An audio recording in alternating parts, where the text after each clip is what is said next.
Coffee. Come explore our world of coffee. Established in 2014, DeLuna Coffee is owned and operated by the Lemmix family, Ed, Courtney, and their son Brett. Ed graduated from FSU in 1979, Brett in 2009. Lifelong fans and Florida State boosters, the Lemmixes attend multiple football games every year where you can find them tailgating near the Unconquered statue. Wake up with their midnight shift coffee. It's the perfect breakfast blend. It's a collaboration with the Pensacola Police Department and the Rally Foundation. A percentage of proceeds go to the Rally Foundation of Pensacola, who work to raise awareness, support families with kids fighting cancer, and raise funds for childhood cancer research. Use the promo code WARCHANT15 for a 15% discount. Visit DeLunaCoffee.com. Check out their Facebook and Instagram. From Tally to Cali, it's time to wake up. Wake up! Wake up! WarChant.com is your ultimate Seminole sports source. And this is Wake Up Warchant, fueled by DeLuna Coffee. Coffee's for closers only. Now here's WarChant.com's Aslan Hutchavandi and Corey Clark. Wake up! What's up, everybody? It's Wake Up Warchant, fueled by DeLuna Coffee.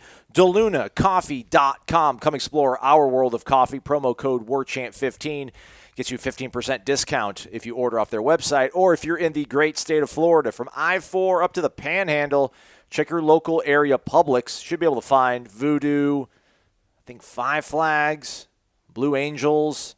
So indulge after all. It's been a long weekend. Hope you all had a relaxing Memorial Day weekend, able to pay remembrance and honor those who have served, pay the ultimate price. Corey Clark here. Per usual, we have a lot to talk about, even though it's our first June show, although as we record this, it's Monday, May 31st, Memorial Day, because hashtag no days off. Corey, how are you, friend? I'm good, buddy. I'm good. How are you doing? You doing all right? Yeah, man. Just down here in the Bay Area for like a fifth consecutive week, it feels like, but going to be heading back to Tallahassee here in a little bit because June 1st, it's going to be crazy, Corey, right? On-campus recruiting starts back up. It's going to be madness. But is it really going to be madness? We're going to have Michael Langston on the show later on to discuss that. This isn't me being like a cynical contrarian. I don't know what's going to be so crazy.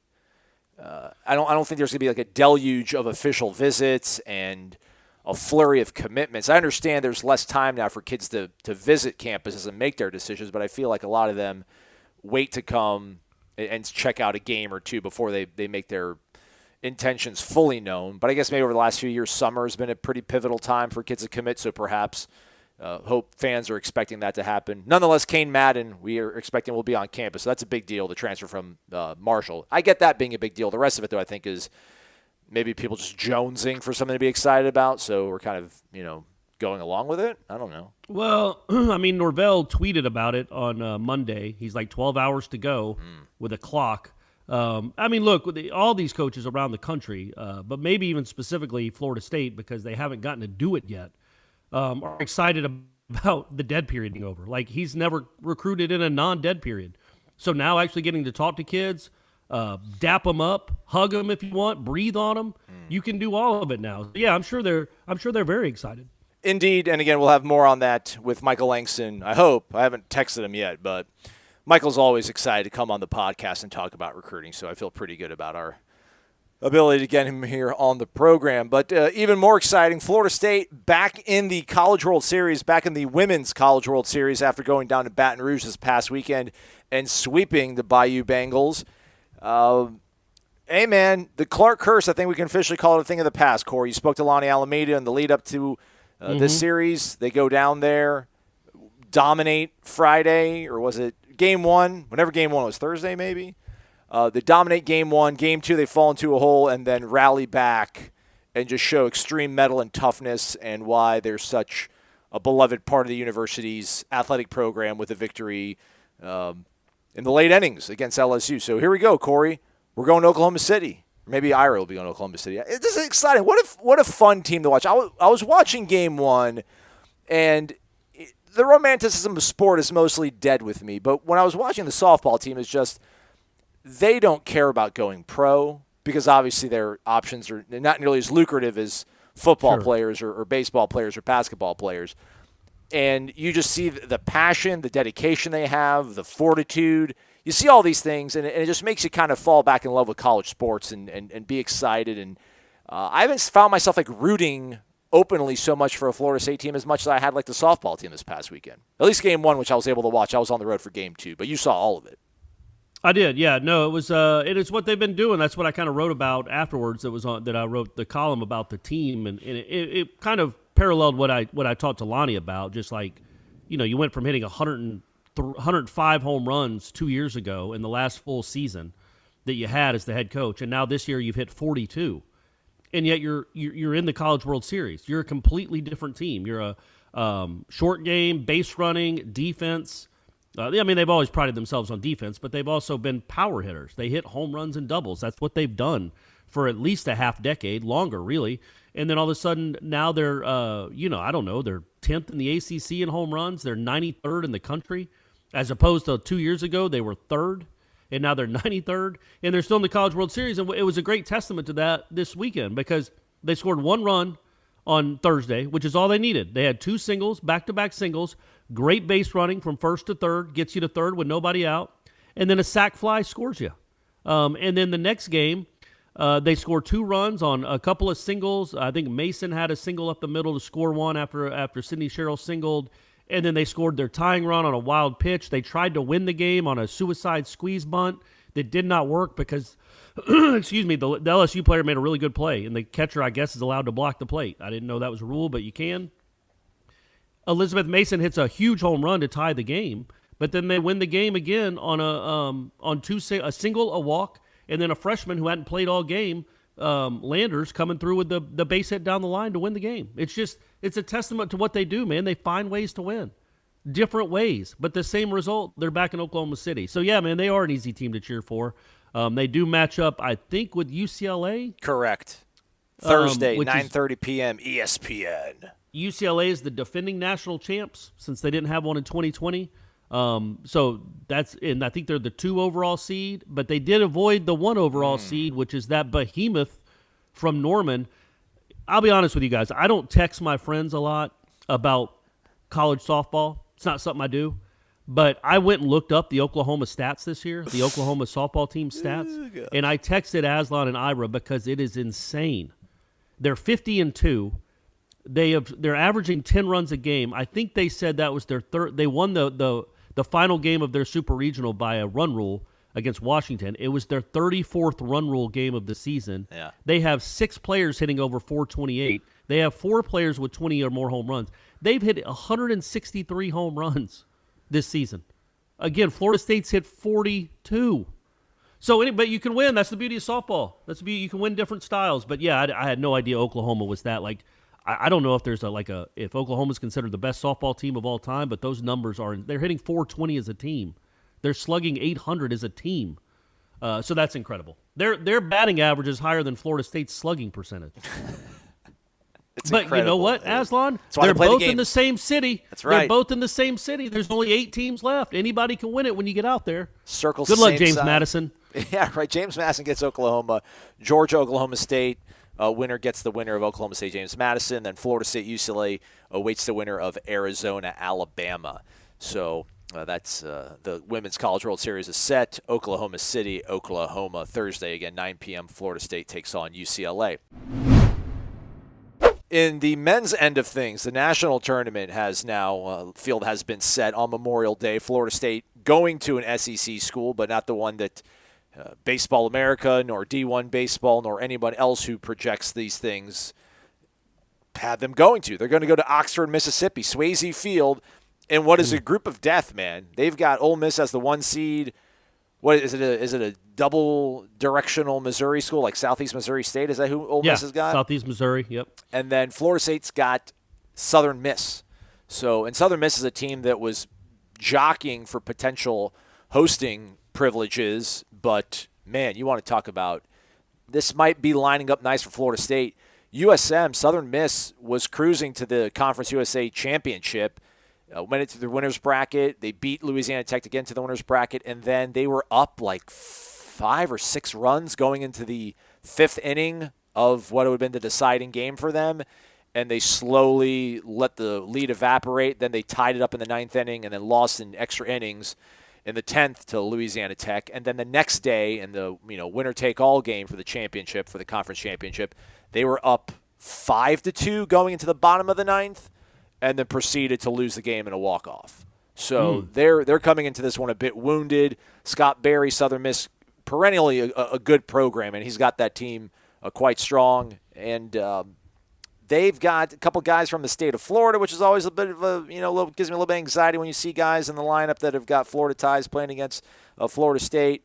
Especially they got where's my guy at Lynch here, man? His brother Tim Lynch played for them when I was in Mississippi, and he's actually from Dwyer. And then his younger brother now is like raking. Danny Lynch is raking for them now. They've got a good frontline guy in Walker Powell. I'm happy though. I think I'd rather be in Oxford than being in Starkville or Gainesville. But if they win this one, they get the winner. I think of the Arizona regional, and that's another one that's brutal. Like Oklahoma State's in that regional. Yeah. But nonetheless, 43rd straight trip to the postseason for Florida State, which is absolutely incredible. And they'll play 3 p.m. against Southern Miss on Friday. Mike Martin Jr. finally starting to let his hair down a little bit, Corey, and vent about his frustrations with the way the season panned out. Well, yeah, before we get to that, though, it was crazy to watch when they were announcing these national seeds. Like, I'm trying to think. It might have been like TCU, Texas Tech.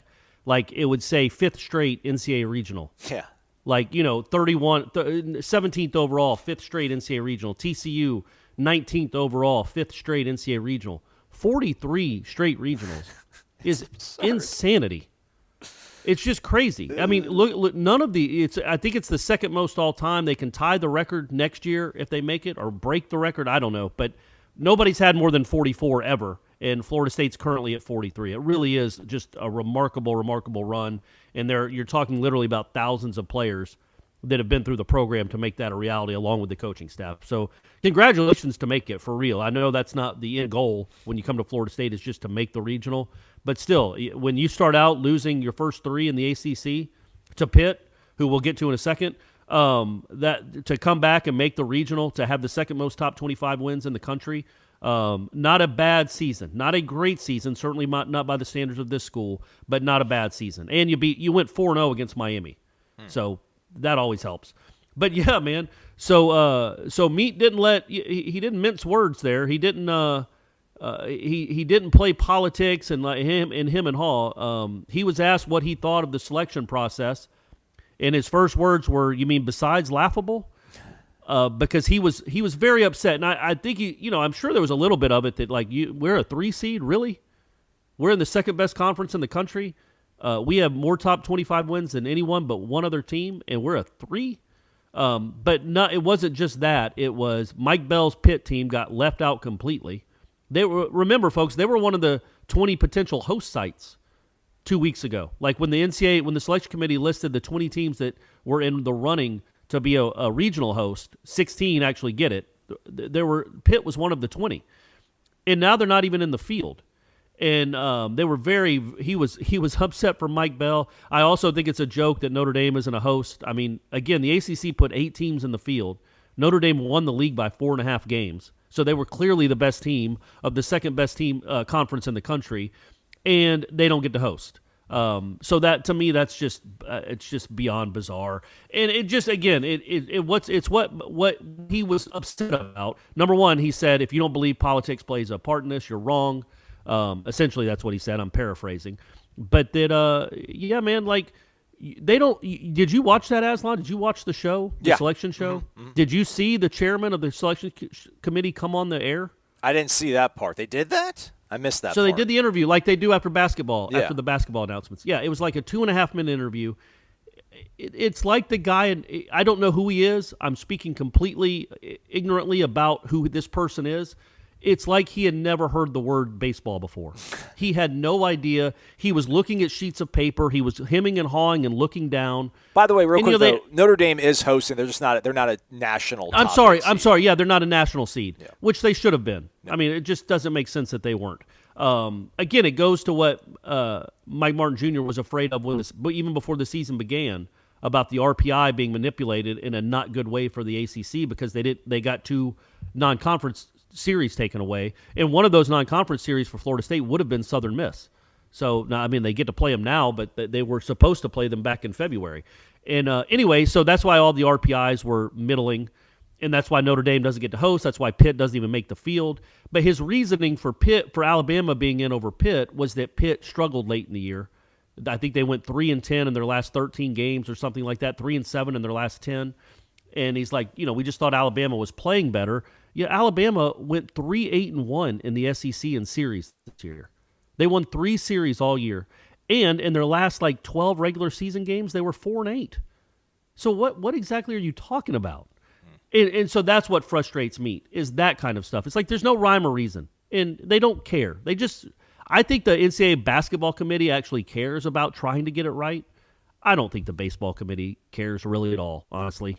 I've never really gotten that impression. Again, that's why I haven't looked. I assume Miami's going to Florida. I didn't look to see where yeah, there you go. I mean, of course they are. Why wouldn't they? And they it's just to try to get it over with. The only real sport they care about, the NCAA, is college basketball, because that's where all the money comes from.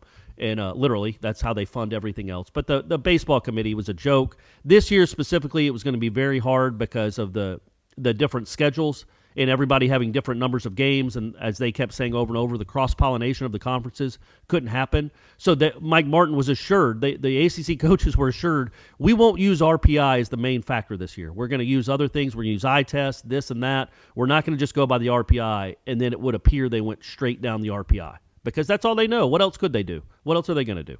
So he was very mad. And go onto our YouTube channel, or if you're a Warchant subscriber, go into my story that I wrote on Monday, because the video's in there, and go watch that press conference, because it's a head coach that's not happy. And he's not because he's not happy because his team got screwed.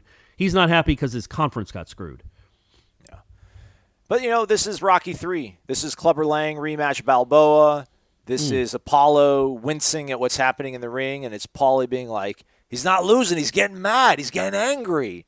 And that's how this team is going to perform, I think. I have a really good feeling about this team. I think we're going to Omaha, man. That's not even seeing one game having been played and who they're going to match up with if they make it to a super. But Ole Miss is a team that, I don't know, just frequently underperforms and underwhelms. That fan base is they're really rabid, but they're not all that happy with Mike Bianco, because I think the last time, 2 seasons ago, they got swept in the championship game of the regional. Like, they went 2-0, made it to the championship game of their regional, and they were a top 8 seed, and proceeded to get knocked out by Tennessee Tech. They do some crazy things in the postseason. They have some really hard, tough, bad luck. So I'm hoping that stuff. Unlike Florida State, who has all the luck. Well, we get to Omaha constantly. Right. Well, you're right. You're right. Omaha twice. All time. Yeah, but look, man, Ole Miss, number one, you can't get past Southern. I mean, Southern Miss is legit. Like yes. You said, Southern Miss has been ranked all year. That's a tough. They were a potential host, so they're really good. And Conference USA isn't a joke. It's also not the most formative conference, though. I mean, but they can. The Southern Miss can get to Omaha. Yeah. You know what I mean? Ole Miss can get to Omaha. Florida State can get to Omaha. It's a tough region when you have 3 teams that you feel pretty confident if they play well, if they play their best, they can get to Omaha. So, but Ole Miss, man, you do get battle tested in the SEC, and they did just make the SEC championship game and lost to the juggernaut. They beat Vanderbilt. Mm-hmm. I think they beat the lighter kid, and then lost to Arkansas in the championship game. Arkansas is apparently like the Oklahoma softball of the baseball. I mean, they're incredible too. It's nuts what they're doing. But yeah, that scene out there, man. I just want Florida State to get to play Ole Miss in that scene, in that setting, just to see what it's like. Because if you haven't seen an Ole Miss game, the students are in right field, and every time a home run is hit, I think to right field, maybe just in general, it's a legitimate beer shower. Like, they just throw beer all over themselves. It's unlike anything you've seen in a college baseball game before, but it's routine in Oxford. So I think that'll just be a cool environment either way. And hopefully Matt Nelson will be the guy hitting the home runs to get everybody. Yeah, and he's knocking beer into their face. Yeah, they don't want to do a shower. He's knocking the beer out of their hands. Yeah, Ole Miss, they're leading. They're like big slugger. He's playing on a torn ACL right now. As I said, Southern Miss is kind of limping into this regional off some 2 heartbreaking losses to Louisiana Tech. I see you. I see what you're doing. So I'm just, when I saw them being put in the Starkville, I'm like, I'm going to buy into this whole they've been playing their best in hostile environments. Their best probably series victory of the year. I mean, other than what they did to Miami, I think Virginia Tech. Like, I really like what they did against Virginia Tech and Blacksburg, especially the way they responded coming back on Sunday. So, like, Starkville's going to be an absolute headache to play in front of, but I'm like, they'll feed off of this kind of stuff. I just think they're gonna have a chip on the whole, all this cliche stuff, us versus the world. I'm buying into it, and I think Mike Martin Jr. knows how to tap into that kind of stuff. We haven't seen it before, but I just have a good feeling about it, Corey. What I would have a really good feeling about is if you could hold Messick to pitch the Saturday night against Ole Miss, assuming Ole Miss wins, right. if you could be so confident in Hubbard that you're like, you know what, I'm going to save my ace for Saturday night for what would be an incredible crowd because I think he can handle it. Like I think Messick really thrives on that.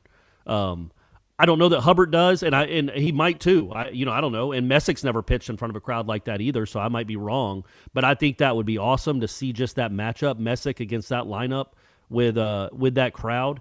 But you can't do it. You got to pitch. I mean, Mike Martin Jr. didn't say on Monday who he was going to start. It's all about recovery. Messick did pitch well against Miami. Finally, he got it after two pretty rough starts. He pitched. He looked like himself. He looked more like himself against Miami in the ACC tournament. But if you have Messick going at full strength, you have to pitch. You really do have to pitch. You got to get to the winner's bracket. You can't pitch your number 2 or your number 3 in the first game. You lose that game, then you have to pitch Messick in a do or die game, and you don't even face Ole Miss. So you got to pitch Messick if he's available. You got to pitch him in the 2-3 game. They did that 2 years ago against Samford. Didn't they roll out? Yeah, but that's different, right? Like, so 3 years ago, yeah, they did it against, who'd they play up at Georgia? Was it like FIU or FAU? Their first game against Georgia in 19, they pitched Parrish, who was their number 2 that year because Van Eyck was the number 1. But I think they thought pretty darn highly of what they were going to do to FAU. And Parrish. I mean, Parrish was they thought Parrish might be the guy that he was the year before.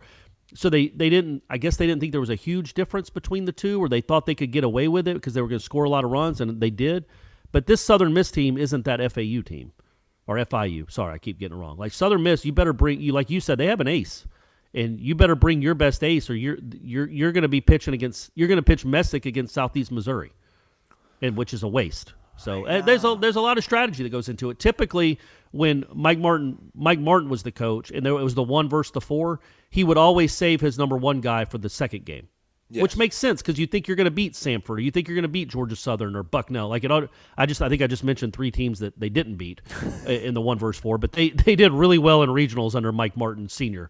Very, very well, and that was their strategy. Is you pitch your number 2 against the number 4 team, the 4 seed, and then you hold your ace for the next game. You hold Gil Martin, you hold Van Eyck, you hold whoever. Which Ole Miss probably will do. Like I think Ole Miss probably will do that. I mean, I think Gunnar. Yes, Hoagland exactly right. Yeah, and Georgia did that 2 years ago. It didn't work out, but Georgia did that 2 years ago. They held their ace until the Saturday against Florida State. Florida State lit him up either way. But yes, so Ole Miss you get the luxury of doing that when you're facing a 4 seed. Typically, you don't get the luxury of that when you're facing a team that was almost a regional host. So I think Messick would go, but we'll see. We'll get there. We got a lot of ground to cover before we get there. I do wonder if they would throw Grady before they throw Hubbard. Like if they're going to go with the whole save your ace for the 1-0 game, like the winner's bracket game. Like I almost wonder if you'd throw Grady out there in a road game. Maybe just he's a little bit more seasoned than Hubbard. But again, to your point, we got plenty of time to figure all that. I think it's all about matchups. I mean, honestly, like maybe they hit lefties better than righties, or vice versa, whatever it would be. I think you go into that first game saying we're going to pitch Hubbard 5, and then Jack Anderson's coming on, or we're pitching Grady 5, and then Jack Anderson's coming on. But either way, I think Jack Anderson's a big part of your plans on that first game on Friday. The clutch shot, the biggest hits. It's time for the Zaxby's indescribably good Player of the Week. You heard the man. It's that time. It's Monday. No, it's the first program of the week. But you know what? It's the Zaxby's indescribably good Player of the Week. Corey, you were the more diligent worker, per usual. You always are. I defer to you. The floor is yours. Who is your Zaxby's indescribably good Player of the Week? I'm going to guess somebody probably in Baton Rouge. Correct. I'm going to go with Elizabeth Mason. It was cool, Aslan. So I was at a local establishment on Friday night. The game was on, of course. And it sounded like a football game when Elizabeth Mason hit that home run to tie the game. Like the place erupted. Like you don't get the sense that everybody's watching the game. It's just kind of on in the background until that happened, and then the place really went nuts when she hit that home run to tie the game. I also give her, she had the first RBI of that game. It was her 30th home run of her career, and Elizabeth Mason's had a lot of big home runs. Going back to her freshman year, she hit a couple huge ones in the College World Series, one that essentially kept them alive to go win it a couple days later. So, Elizabeth Mason down to their final out in Game 2. And, man, if you lose that Game 2, all of a sudden you feel like you got no momentum. LSU feels like they're a team of destiny now. They got one more. They got 7 innings to get to Oklahoma City. So, and they're up. They had just taken the lead. Literally, you had tied it up. Then you had lost you had had a chance to win the game on the squeeze, and they get you out by half a millimeter. And then they hit a home run to take the lead in the 8th inning, and you get your first 2 outs. That place is going nuts. They're 1 out away, and then she hits a bomb to shut them up. She stomps on the plate, not as emphatically as the LSU girls were, but she stomps on the plate, and then they win it the next inning. So there were plenty of choices from that team, but I'm going to go with her just for the heroics. And mentioning her because she's had a lot of dramatic moments in her career. That was her 30th career home run, like I said. But what a cool moment. And, man, when she hit it, I don't know if you saw the highlight of it, she was screaming before she left the batter's box. Like she knew it was Let's gone. Go. It was really cool. It was a really cool moment. Elizabeth Mason, our Zaxby's indescribably good player of the week. All right, so the softball team, again, playing in the Women's College World Series. That game is going to be Thursday, 9:30 against UCLA. We might have somebody representing the team on the program later on this week. Baseball plays Friday against Southern Miss in the Oxford Regional, 3 p.m. But there's other people competing for championships still right now, right, Corey? Sure, yeah. First, the track team sent a bunch of people. They qualified a bunch of people. The men did better than the women this weekend. I think the women have a chance at like maybe a top 10 ranking. The men, I think, have a legitimate shot to even make a run at it. Like they qualified enough guys that I think they have a chance to at least finish top 5, maybe even make a run at winning the national championship, the men's track team. But we're recording earlier in the day on Memorial Day, so the men's golf team just teed off out in Arizona. They did make the final 15. They made the first cut, and it was not simple. You thought it would be. So the first day they were in 6th place. I think they shot 1 over par, which is a good score out there. They shot 1 over par as a team, so they're in 6th place. You're feeling good. You just got to make the top 15. And then they go out on Saturday and fire up 14 over. Like when they finished, they had dropped to 21st in the rankings. Like they had gone all the way from 6th to 21st with a 14 over. And you're like, oh boy, man, what in the world happened? Are they done? Now, they were one of the first teams to go off, so it turned out that course was playing very, very hard, and there were a few teams that finished worse than them, and they ended up finishing, I think, in like 11th or 12th place. They dropped 6 spots. They shot a 14 over. So they were in real danger. You got to make the top 15 to make the cut. They were in real danger of missing the cut. They had to play well, and that's exactly what they did, man. They went out and shot a 6 under. Ooh. Our man John Pock had a big day. Let's go. And they finished in 5th place after 3 rounds. You had to be in the top 15 to make it. So they finished in 5th place, had a great round, cruised easily in the top 15. Now, you're going to be listening to this. We already know what happens. But right now, as they tee off, they have to finish in the top 8. They were 5 shots clear of the 9th place team when the day started. So if they can finish in you just hope they don't have more heartache like the women's team did. But if they finish in the top 8, then they advance to match play, which starts later today on Tuesday. If you make the top 8, then you get to match play. Is that a fresh slate from there? Then it's just yes, heads it's up just everybody? You're playing. It's your 5 against their 5. You win. Whoever wins 3 of the 5 matches wins the match, and you advance. Ooh, okay. So the key is to try to get to the top 8, and then you just hope you play well. You play 36. You play 2 matches on Tuesday, and then you play the national championship match on Wednesday. So. There you go. I laid it all out for you. Have no idea how they did on Monday, but let's go. Let's go, Trey Jones. Let's go, John Pock. Let's get out there. I know your Knicks are really struggling right now, but make up for it on the golf course, my man. They're playing out there at Greyhawk Golf Club in Scottsdale, Arizona. So to Corey's point, course playing a little difficult, but rooting for the Noles. Stay connected to warchant.com for the latest on that. And we're going to step aside real quick. Coming back, Michael Langston going to set the table for June 1st, what it means for recruiting. I do know this is the first official team lift of the offseason, or the preseason, whatever we call whatever this is right now. Is this the offseason or is it the preseason? I can't keep up. It's never the offseason with football. Right. There's no offseason when it comes to Florida State football. You know that. Yeah. Michael Langston coming up right after this. It is Memorial Day Monday as you're watching this, listening to this Tuesday on the podcast. Michael Langston should be at a party, but Michael wants to talk about recruiting because that's the biggest party going on. Midnight Madness, this is a thing apparently, Michael. June 1st, we've been hearing about how big of a day this is going to be. I personally am not buying all into the hype here, but you're going to change my mind, I think. June 1st is a big deal. Yeah, it's a big deal. This is kind of something they've been working on because, as you know, most schools are hosting kids in either barbecues or some. I think Miami or Florida are both doing barbecues, and FSU's like, okay, dude, you want to do that? That's fine. We'll get something planned. We'll have a Midnight Madness, so they'll see our campus and everything in the campus before they see you guys, and we're going to do it right when they let us do it, like at midnight. So what's the song for the Beastie Boys, No Sleep Till Brooklyn? That's going to be me tonight because I'm not going to have any sleep till Brooklyn because I'm going to be up there. No, are you really going to go? I'm going to be up there. So I'm going to be up there so late. I'm going to get every guy, and then, guys, I'm telling you, there's some serious prospects. We'll go through that in a minute. But just one of those genius ideas as far as Norvell. I'm not trying to brag about these guys all the time, but it's like every time I look, they're doing something really smart and innovative. We saw that with the youth camps, which is a way to get in there with the young kids and the young families and the young coaches, and they go to the cities and they actually do their camps. And now they're doing this step where it's like, okay, you're going to open it up, fine.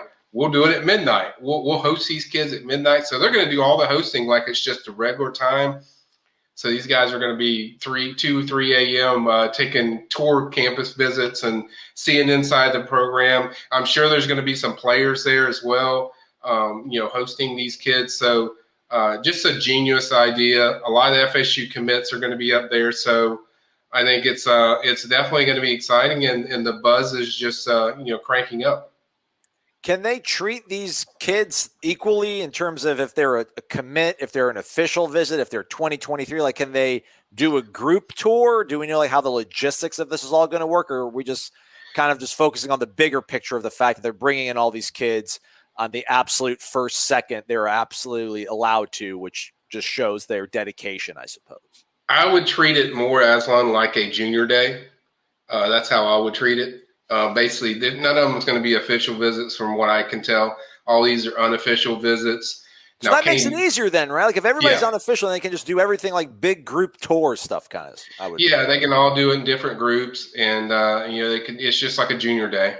You've been around the junior day. They just host the kids. They show them all the different things inside the program, give them tours on different carts flying everywhere, carts going up and down the more athletic center, stadium drive, or wherever they go, and just show them around FSU. And it's just basically, it's essentially going to be like a junior day because you didn't have a junior day this year. I think it's going to be just essentially like a junior day. Going to get a host, get these kids on campus. You might even get some commits. I mean, when I talk about big names, I'm like some really big names. They're coming in town, and we'll talk about that in a few seconds. But I think it tells you a lot about how hard this staff works, how hard they understand recruiting. It isn't just like, everyone's seen the massive list that I put up on Warchant of all the guys that are going to be visited in June. Massive, just massive.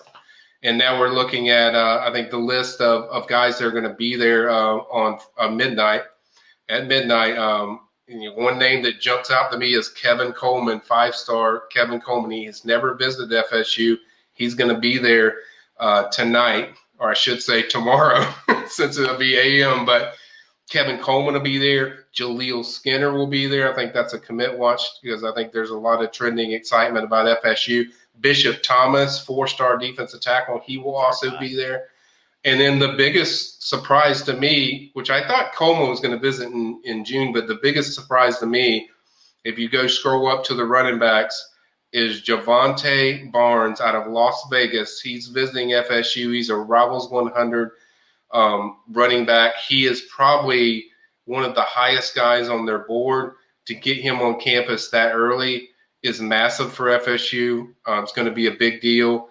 right there on the cusp of Rivals 100, but Rivals 250 running back. But he is massive to get a kid coming all the way from Las Vegas to get him on your campus right away, have several hours with him. I think that's a big deal. As people can see, this list is massive. Sam McCall, Travis Hunter, A.J. Duffy, and then there's several other 2023 targets that are on there. Some are committed, some aren't, but a lot of massive targets on there. It's going to be a fun night. A lot of big names, certainly as people can see, but it's just genius to get these guys immediately on camp. Kendrick Law is another one that he's going to take 2 visits. Another Rivals 100 guy, 2022 class. So there's probably like 3 or 4 just really major targets that it's a big deal. And now for people that are wondering, this has been orchestrated by FSU probably for, I would say, about a couple weeks. I was told not to say anything until FSU started tweeting about it. And then Norvell popped out a tweet today, said the countdown is on. He didn't say anything about the event, but he just said the countdown's on. So then once I did that, I already had some lists compiled. So I threw it together. And then there was a couple more that I just confirmed with guys that, hey, are you coming? And they're coming. So the list, that's how we came about the list. But I would say over half of those guys I had already had on that list. But this has been orchestrated for a while. Started hearing heavily about it, I would say about Wednesday or Thursday. So I think this thing has kind of been something that FSU wanted to concoct together because they knew these other places were going to have barbecues and stuff like that, where FSU wasn't going to have that, but they were going to have evaluations and camps. And obviously we got the big mega camp on June 6th.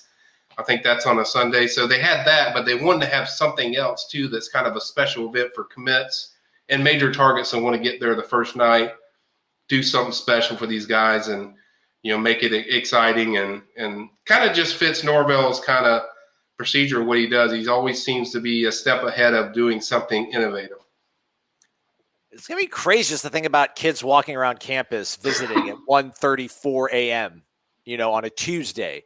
And it's summer, so it won't be all that active around the campus. And then it's still 1:34 in the morning. But, yeah, it's I tell you what, they got to be pissing people off, but like in a good way if you're a Florida State fan. I mean, if you're a Florida State fan, you're happy about it. But I imagine all these other coach staffs are like, dude, like, you went 3-6, chill out, man. You're killing it. You're killing it. Yeah, so that's the thing of what they're doing is they're just outworking people. I mean, you got to look at it that way where they're making other tools work, and it's innovative, and it's something that I kind of thought about last week, and I'm like, no, they're not going to host guys at midnight, but I was just kind of like, something more I started hearing about. I'm like, yeah, I think they could do this, and it's just I think they're showing their dedication to where their vision is going in this product. And I think they know there's a lot of excitement about FSU, and they know they have to show it on the field. That's a guarantee. They have to show their product, but at the same time, they're showing just how aggressively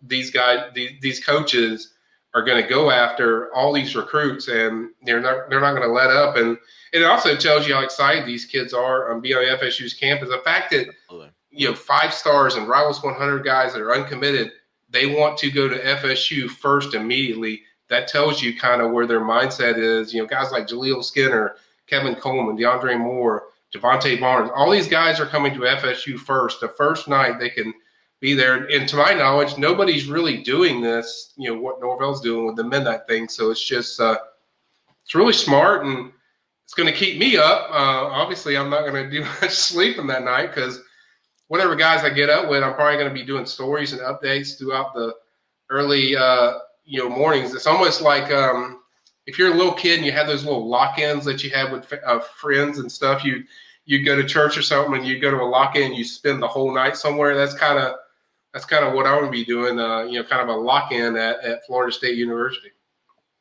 Hopefully he'll have some help. Hopefully the Austin will be out there.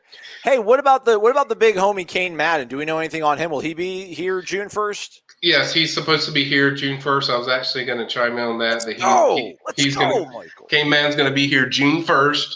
Who knows? He might show up at midnight. I don't know. I mean, he's not as a sprout as these other young guys, but he'll be here June 1st. So, he'll have an official visit, June 1st to the 2nd or however long it lasts, 48 hours. And then Hopefully they can make a big impression on him. But yeah, he will definitely be here from what I've been told, June 1st. So that's another one, we'll be monitoring. So they're going to keep me busy. I'm practically going to live it at more athletic centers. They should probably just build me a tent or a condo or something, rather practice fields or something, and I could sleep out there. But that's okay.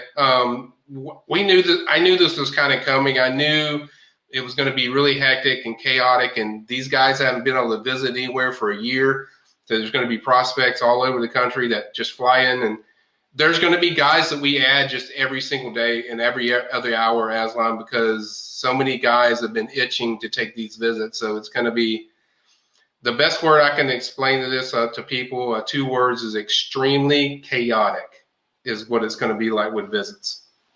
Are we expecting commitments, and not so much even obviously Florida State, but just nationwide because this date is opening up, or is it simply just we haven't had this for so long, and that's what everybody's really excited for? Like, no one's really expecting a lot of commitments. Everyone's just expecting a lot of excitement because kids are finally going to be able to go to campuses and give guys like you better answers about where they want to go to college. I think you'll have earlier commits. I think there'll be some guys that are visiting tonight that'll be on commit watch. I think I listed a few like Jaleel Skinner, Quavon Carter. He's at the bottom of our list. He's a defensive back we went to see at Lee County that I liked a lot that FSU offered. He's one of the 4 players I think they have, or 3 players now that have in Lee County. We know Quayshawn Sapp. We know Jaron Wilson. So you have him as well. So there are guys that are going to be on commit watch. I'm not going to guarantee they're going to commit, but they're on commit watch. And I think guys will commit earlier because recruits are going to be panicking about, okay, what if, although I don't think there's a very small chance it happens. A lot of kids are going to be like, what if they shut us down again? It's like that's why kids are taking visits so soon with June. And then I think the other dynamic is the NCAA portal makes you commit earlier because these schools are going to go after guys in the portal. They're going to go after guys that are there. And sometimes the guys in the portal are going to get presents over a high school kid. So if you get your spot, your kids are going to want to lock up their spot quicker because of the dynamics of what the NCAA portal does, where, if I'm a coach, there's some places I'd rather have a guy that's a productive dude like Jermaine Johnson compared to a high school kid that I feel like's really talented, but I know what I'm getting Jermaine Johnson. He's a stud. So this kind of dynamics, I think the commits are it's going to be a higher volume of commits, but it's also going to be a higher volume of decommits. So, I think it's just going to be more of that because that's kind of the dynamics we're in now with the way the NCAA portal has just impacted high school recruiting, where you're not going to see guys like Keyshawn Helton that got onto FSU late in the process and just in there. You're probably going to go after guys that are in the portal because they're productive and you can trust them and you know what you got. So it's just a different dynamic for recruiting now with the portal in high school. So I think high school guys are going to commit earlier than probably we're even used to. I have never seen where kids are taking official visits in June. It's like, that's kind of ridiculous and crazy because usually it's like during the season. Yeah, during the season, you usually see in the fall, but it's like now all these guys are doing it, in the summer. Like, we even thought it was weird, like when we started seeing like kids officially visiting in August. Now it's like kids are officially visiting in June. It's like, what's next? Kids going to officially visit in February, like the day after signing day. It's like, so it's just getting earlier and earlier now because high school kids have to do this. Now, guys like Kevin Coleman, FSU's going to have a spot for you. But guys that are kind of on the edge where they're evaluating where they like you, how much they like you, they might like somebody else in the portal a little bit better, so you don't know how that impacts your spot. Because the bottom line is you get 25 guys every year. So, and that combines portal and high school recruits. So it's a dynamic that's going to continue to increase, I think, across the board with high school and certainly the portal. But as of tonight, it's going to be, this is just kind of I think this is going to be a normal thing where we're going to see when open periods are there, so many kids they're going to get them immediately on campus. But tonight's going to be wild, and it's going to be fun. It's going to be a lot of just weirdness as far as being on campus. I've never been on campus at FSU past midnight that I can remember, so it's going to be fun. And Cruton's Cruton officially kicks off at midnight tonight. There you go. Stay connected to warchant.com. If you're listening to the podcast, there'll be updates surely in the wee hours of the morning waiting for you on warchant.com. If you're watching this video, I don't know, brew another pot of DeLuna coffee. Be ready. It's going to be a long night. Michael will have you covered, as well as probably Austin Cox. Who knows? Maybe even I'll get bullied and having to go out there and cover this stuff. But we'll have you covered front to end. That's the way we do it here on warchant.com. He's Michael. Thank you for the information. Thank you for listening to the podcast. Thank you for watching the video, everybody. Michael, have fun out there, man. Thank you, man. Come explore our world of coffee. DeLuna Coffee features over 24 different blends. DeLuna's unique roasts can be delivered ground finely for drip coffee makers, coarse for the craft crowd, untouched as a whole bean, or even in convenient K-cups. Founded in 2014 by the Lemmix family, Ed and Brett are FSU alums and boosters who are extending a special offer to all listeners. Use the promo code WARCHANT15 for a 15% discount. Visit DeLunaCoffee.com and check out their Facebook and Instagram.